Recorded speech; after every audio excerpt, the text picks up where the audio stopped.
Hey everyone, how you doing? This is Muskan and welcome back to my channel The Sake of Medicine. So in today's video we will be talking about the part 2 of Kenswell observation. In previous video we have discussed the first 6 observation and in this video we will be covering the remaining 6 observations, right? So yeah, let's get started.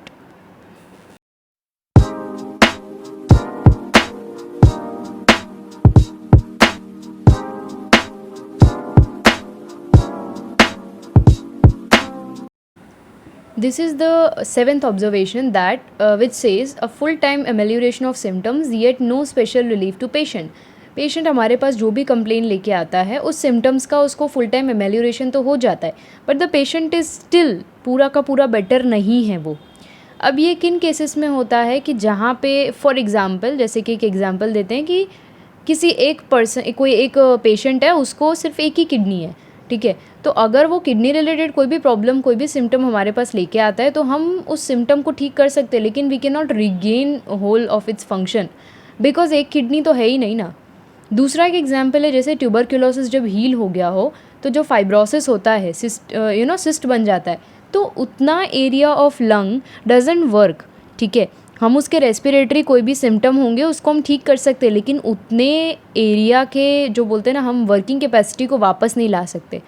तो इसीलिए symptoms का एमेल्योरेशन हो जाता है लेकिन complete relief नहीं हो पाता है. क्यों? Because of there are some organic changes. Okay, inference इसमें क्या मिलता है? It occurs in the latent organic states, irreversible changes already there, so that is not allowing the patient to cure completely, right. And patients in such conditions they do not improve a certain level. एक point तक ही हम उनको relief दे सकते हैं, उससे आगे हम नहीं दे सकते, ठीक है. जैसे कि फॉर एग्जाम्पल अ पेशेंट जैसे उसको 1 किडनी है, he can improve to a certain degree only because of his organic development उसका उस तरह से है. एक और एग्जाम्पल है for example a patient with fibrinous structural changes in tuberculosis that is encysted and lungs are capable of doing only limited work, right. वो limited work ही कर सकती है, will have limited symptoms and see such symptoms are ameliorated from time to time but patients are only curable to a certain extent. हम symptoms को ameliorate कर सकते हैं बट पेशेंट जो है ना वो पूरा ठीक नहीं हो सकता है, उसमें कुछ एक लेवल तक ही हम उसको रिलीफ दे सकते हैं. इसका prognosis of course it is bad. इस केस में हम क्या करते हैं, ऐसे केसेस में you don't go for the cure, you have to palliate the case. Okay, next इसमें लेसन क्या होता है? That in some latent organic state cure is not possible and palliation is the only solution. Okay, this is the 8th observation which say some patients prove every remedy they get. मतलब हम किसी एक कुछ patients ऐसे होते हैं कि जिन्हें हम कोई भी मेडिसिन दे दे वो सीधा उसकी प्रूविंग उनके बॉडी पे स्टार्ट हो जाती है, ठीक है. तो ऐसा किन केसेस में होता है? The patients who are idiosyncratic, है ना, जो हिस्टेरिकल होते हैं, जो ओवर सेंसिटिव होते हैं. अभी क्या होता है ना कि बहुत सारे पर्सन इस इडियोसिंक्रेसी के साथ बॉर्न होते हैं, ठीक है. तो जो हेरिडिटरी इडियोसिंक्रेसी होती है ना उसको ट्रीट करना बहुत मुश्किल होता है. आप उसको कोई भी रेमेडी उस पेशेंट को दे दो ना, उसका सिम्टम ठीक हो या ना हो लेकिन उस ड्रग की उसके ऊपर प्रूविंग सारी स्टार्ट हो जाएगी, सारे के सारे सिम्टम्स उसमें आने लगेंगे. और दूसरी चीज़ कि इतने परफेक्ट प्रूवर्स होते हैं, इतने परफेक्ट पर्सन्स होते हैं कि जैसे ही इनका एक ड्रग का प्रूविंग ख़त्म हुआ they are very ready to go in to another proving also, ठीक है. When we read this slide तब इसमें ये पॉइंट भी आएगा. तो इसमें इन्फ्रेंस ये आता है कि patient is idiosyncratic, they are hysterical, overwrought and over sensitive. After receiving high potency they go on proving this medicine and when they are under the influence of this medicine they cannot come under the influence of any other medicine, right. And after they get out of one proving they are ready to repeat it or go into the another. okay,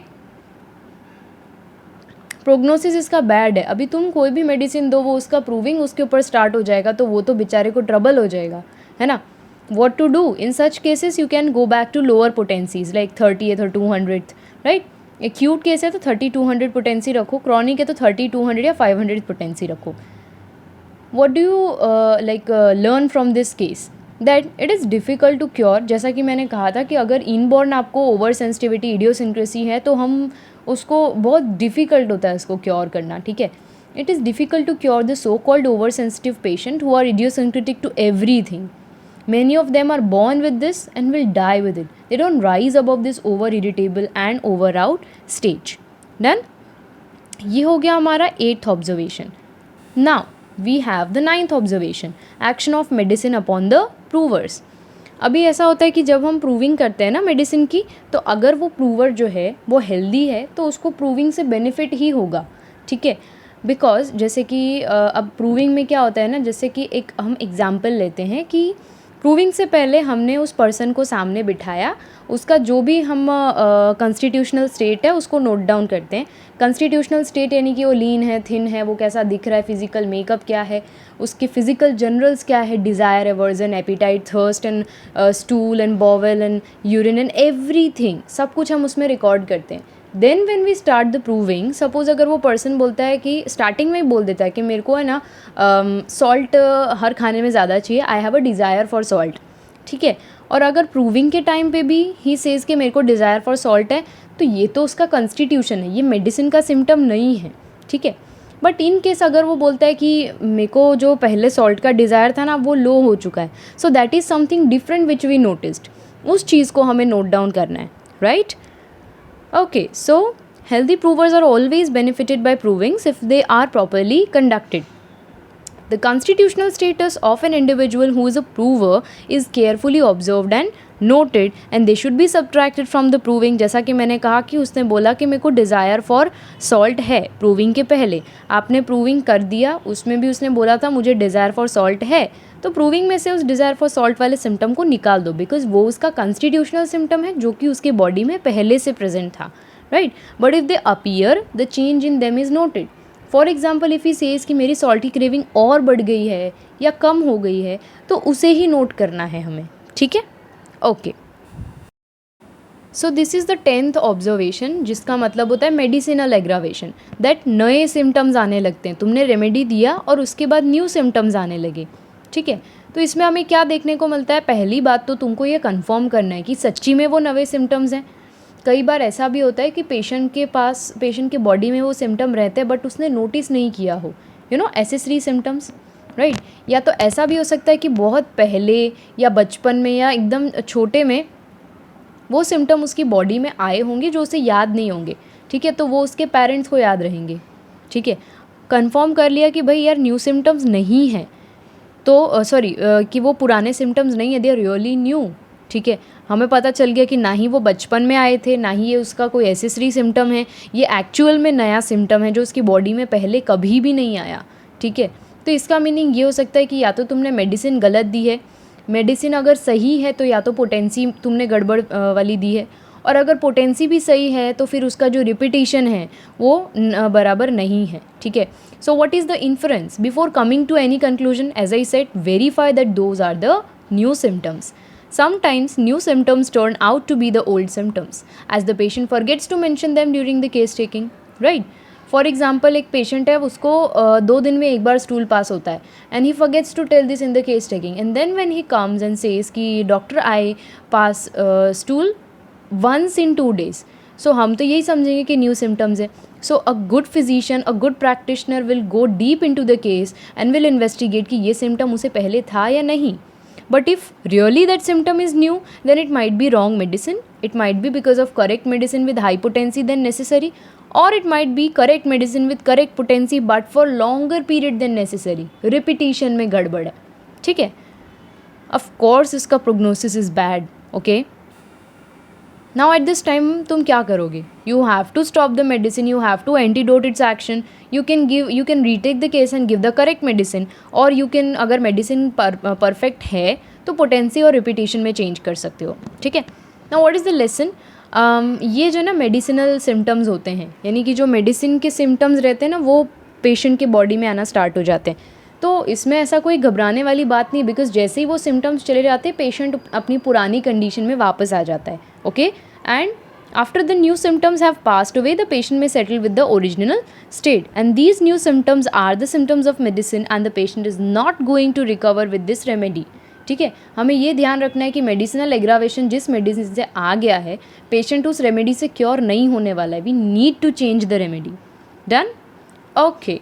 now this is the 11th and observation, and this is having the very good prognosis, very excellent prognosis. You know the Hering's law of cure, right? तो Hering's law of cure में क्या रहता है, above downwards cure होना चाहिए, with in outwards होना चाहिए, more to less important organ होना चाहिए, ठीक है, and reverse order of appearance में होना चाहिए। तो यहाँ पे 11th ऑब्जर्वेशन में हेरिंग्स लॉ ऑफ क्योर जो है वो फॉलो हो रहा है। That's why this is carrying the very best prognosis.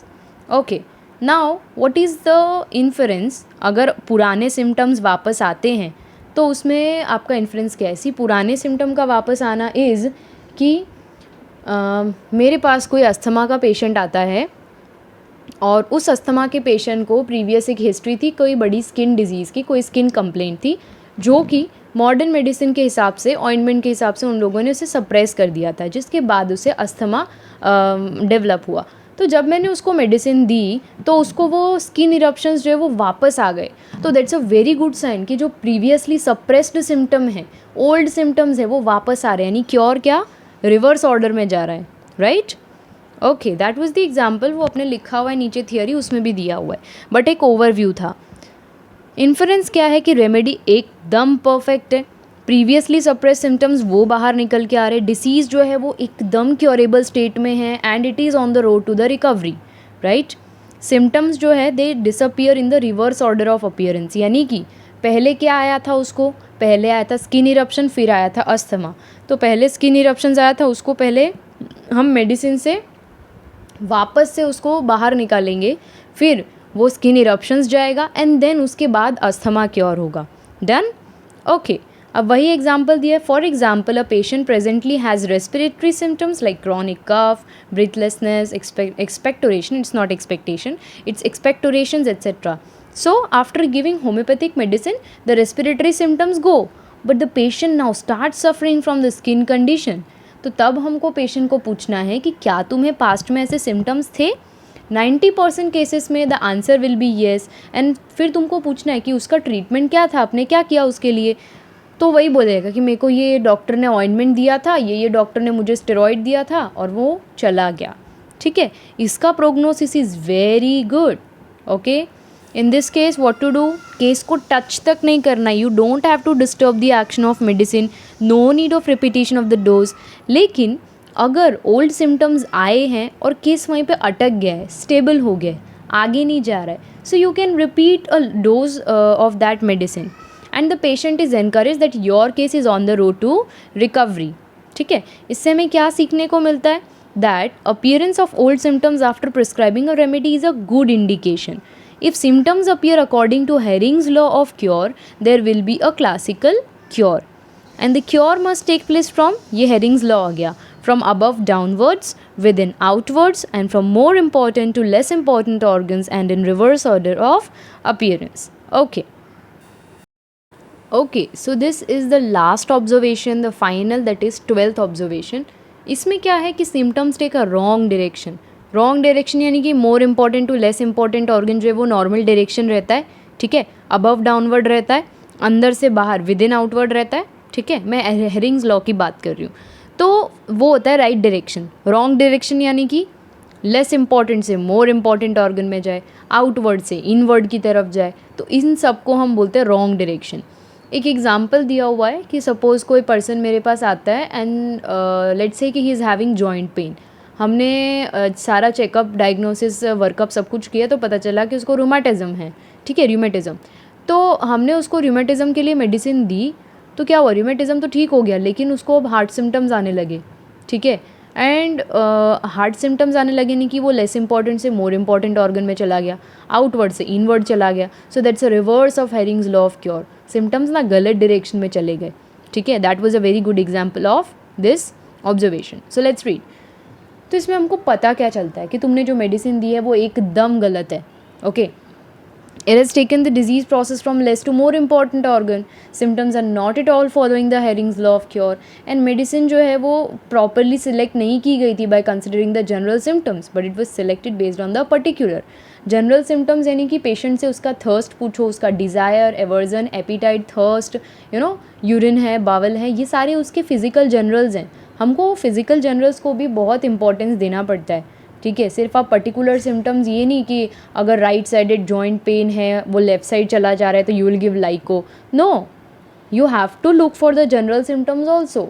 Okay, For example, after a medicine is given in case of rheumatism, it gives instant relief to joint pain, but the cost of distress to the internal organs like heart and spine. Now, in such condition, it indicates the transfer of symptom from periphery to the center. That is, it is not curing the condition, instead it is suppressing the case. Its prognosis is bad. Now, ऐसे cases में हमको क्या करना है, हमारी medicine गलत है, so here you need to antidote the medicine, you have to retake the case and give the most similimum medicine. Okay, so what is the lesson?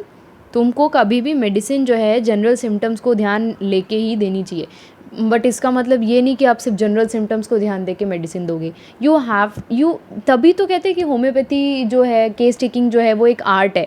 ठीक है, आर्ट इसीलिए है because you need to understand कि दोनों के बीच में, physical, general और particular, दोनों के बीच में बैलेंस बना के मेडिसिन किस तरह से सिलेक्ट करनी है.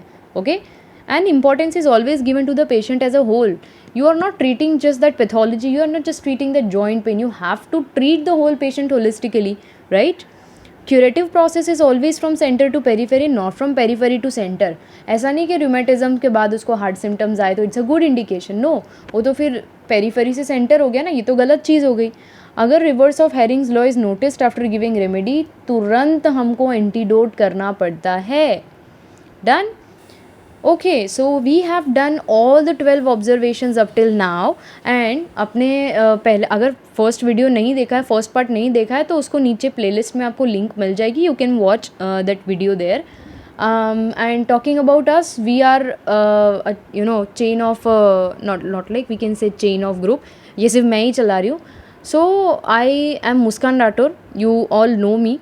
Sake of Medicine is the name of our YouTube channel. If you haven't subscribed yet, you need to subscribe this channel because Organon पे है, मेडिसिन पे भी आगे वीडियोज़ आएंगे, एनाटॉमी है, फिजियोलॉजी है, पैथोलॉजी है, FMT, IMPs है. You can get all these things on my channel. कोई भी इंपॉर्टेंट टॉपिक पे आपको वीडियो चाहिए, you can comment down in any of our videos. Instagram पे you can follow us. Instagram पे बहुत सारी इन्फॉर्मेटिव रील्स आती है, इवन मीम्स भी हैं, होम्योपैथिक पोस्ट्स भी हैं, क्लिनिकल टिप्स भी है. So you can join me there. वहाँ पे उसकी लिंक भी नीचे डिस्क्रिप्शन में दी हुई है. I am having a blog post too, so you can read my blogs there. And Telegram पे also I am having a channel with 1400+ active members, so you can join me there too. वहाँ पे आप लोगों को notes मिलेगी, like notes के sample मिल जाएंगे और क्विज़ मिल जाएगी if you are preparing for your PG. एंड yeah, that's it. So give a thumbs up to this video and don't forget to share this video and subscribe to my channel. And yeah, see you next time.